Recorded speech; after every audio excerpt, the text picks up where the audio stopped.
I'm just an Aries. No, we are. We're gonna read HOLDFAST next, which is just so good. 131.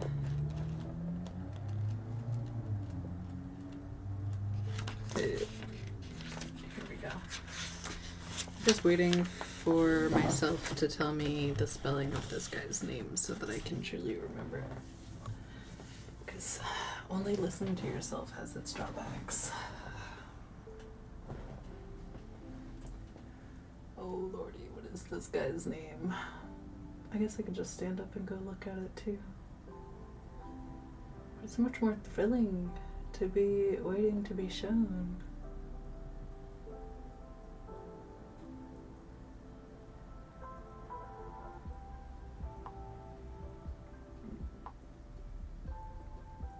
Can't wait for this banana bread.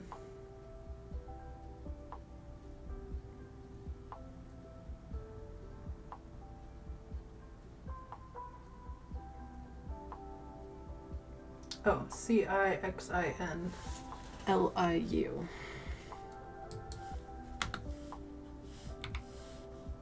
CIXIN.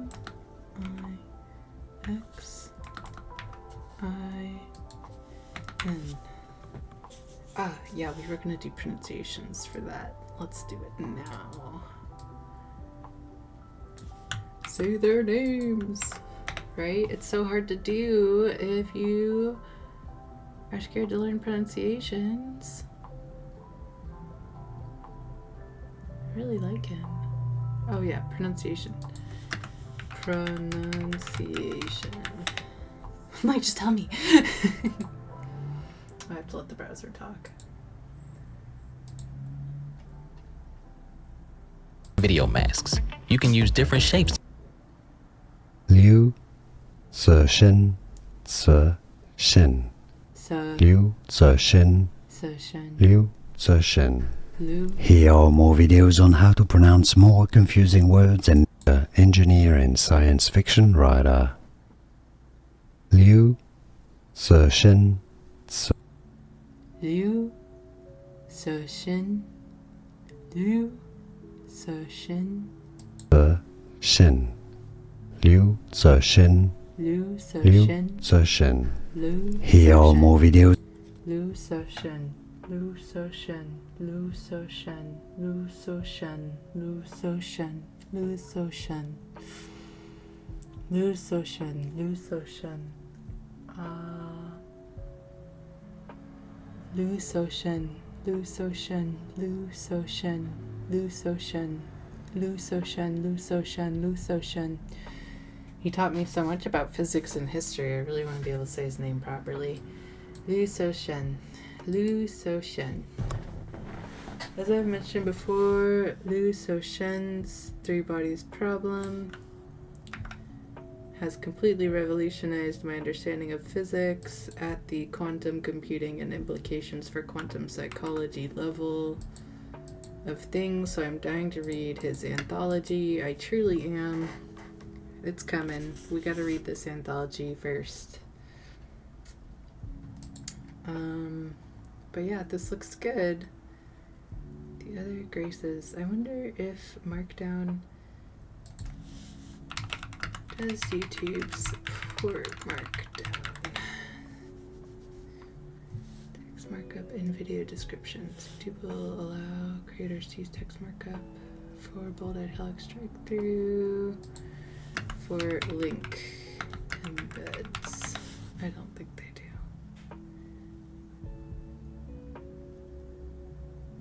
Yeah, that's not about that. Okay. Let's just do it this way.